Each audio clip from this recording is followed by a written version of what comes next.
Welcome to MogulCast, where we uncover the stories behind the world's greatest business empires. Let's get into today's story. In late 2002, desperate entrepreneurs walked into Blockbuster's corporate headquarters in Dallas and offered to sell their bleeding DVD startup for $50 million. Blockbuster executives literally laughed them out of the room, viewing DVD mailing as an irrelevant niche. Today, Blockbuster is entirely bankrupt and vanished from the corporate world, while that rejected startup became a global media powerhouse serving hundreds of millions of people. This is the full story, and it is worse than you think. The journey started on August 29, 1997, in Scotts Valley, California. Marc, Randolph, and Hastings realized that the emerging digital versatile disc, or DVD, was lightweight enough to mail in a standard envelope without breaking. Traditional video stores relied on massive brick-and-mortar overhead and punishing late fees to turn a profit. Hastings and Randolph saw an opening to challenge physical retail convenience. We will come back to one specific decision. It is the key to everything. Netflix officially launched its website on April 14, 1998, initially testing a standard parental model. Customers paid for each individual title they ordered, but postal delays and tight margins nearly broke the young company. Hastings and Randolph quickly recognized that per-disc billing created the exact same customer friction as traditional video stores. They had to abandon their initial concept before their limited venture funding ran completely dry in the competitive Silicon Valley ecosystem. In September 1999, Netflix introduced a radical new concept: an unlimited monthly subscription with no due dates and zero late fees. By early 2000, they completely dropped individual parental fees. Customers could keep discs as long as they wanted and receive the next movie on their list the moment they returned one. The response was explosive, transforming customer habits and sparking rapid subscriber adoption across the United States. In 2005, the company had assembled an extraordinary catalog of 35,000 different film titles and was shipping 1 million red envelopes across America every single day. A network of automated regional distribution hubs allowed Netflix to deliver requested DVDs within 24 hours to most major cities. The operational machine was operating at peak efficiency, and Wall Street began taking notice of their unstoppable growth. But not everyone was celebrating. But here is what the media completely got wrong about this. Pundits assumed Netflix was married to the physical postal system, but Hastings had always viewed physical DVD rentals merely as a temporary stepping stone to build customer loyalty. As early as the late 1990s, Hastings quietly told confidantes that the ultimate endgame was direct digital streaming. Once internet broadband speeds and server costs became economical, Netflix was ready to launch its streaming platform in 2007. To support its growing catalog, Netflix established its Red Envelope Entertainment division, licensing and distributing acclaimed independent films such as Born into Brothels and Serie. By late 2006, the division even expanded into producing original projects with established filmmakers. Although Netflix closed Red Envelope Entertainment in 2008, the experiment provided essential early experience in original content management, paving the way for the massive studio productions that would later define the entire entertainment industry. Transition to pure digital streaming triggered severe resistance from traditional Hollywood studios and retail giants.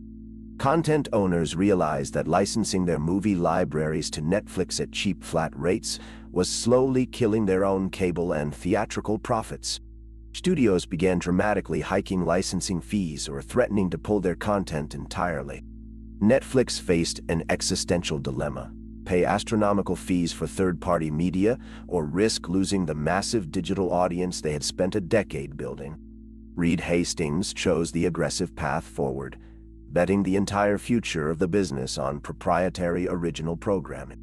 Netflix borrowed billions of dollars to fund high-budget television series and exclusive feature films worldwide. By 2022, Netflix original productions accounted for half of the platform's total catalog in the United States. If audiences rejected their in-house shows, the company faced catastrophic financial ruin under a mountain of production debt with no safety net left.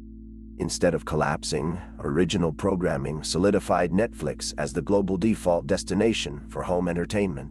The company expanded internationally across hundreds of territories, translating content into dozens of languages. And if you have made it this far, you already understand something most analysts completely missed. The true moat was never just mailing plastic discs, but the underlying recommendation algorithms and unmatched scale of a direct-to-consumer distribution network operating without middlemen. Today, Netflix stands as the world's most subscribed video-on-demand streaming platform, commanding 325 million paid memberships across more than 190 countries as of 2026. The platform has even expanded beyond television into mobile video game publishing through its flagship service. What began as a tiny California mailing operation is now the 22nd most visited website on the planet, capturing massive daily attention across North America, Europe, Latin America, and beyond. The geographical reach is staggering.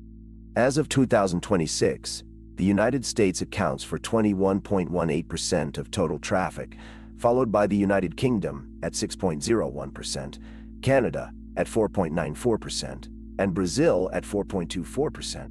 Legacy television networks, cable providers, and video rental chains that dominated 20th century media were forced to either launch expensive competing apps or sell their operations entirely to survive Netflix's disruption of global viewing behavior. Remember that decision we mentioned at the start? Here is what it actually cost. When Blockbuster dismissed Hastings and Randolph's $50 million offer in 2000, leadership believed customers would always prefer walking into physical stores on Friday nights. That single refusal cost Blockbuster its entire corporate existence, wiping out thousands of stores, while Netflix used that independence to build an entertainment empire worth hundreds of billions of dollars. The statistics tell the definitive story of modern corporate disruption. Netflix serves 325 million paid members across more than 190 countries as of 2026.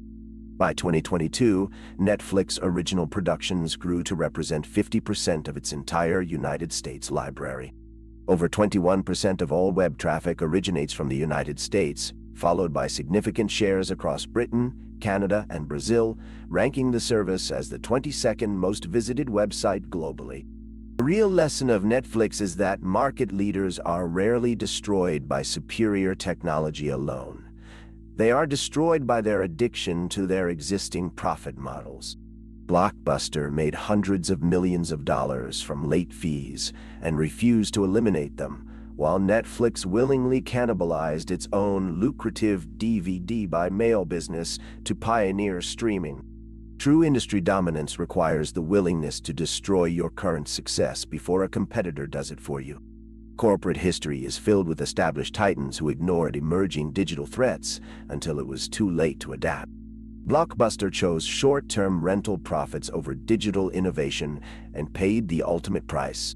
If you want to understand how this pattern repeats across every major business collapse, the next video covers a story with disturbing parallels. That one is next. That's the story for today on MogulCast. If you found this valuable, subscribe and hit the bell. A new Empire story drops every single weekday. See you tomorrow.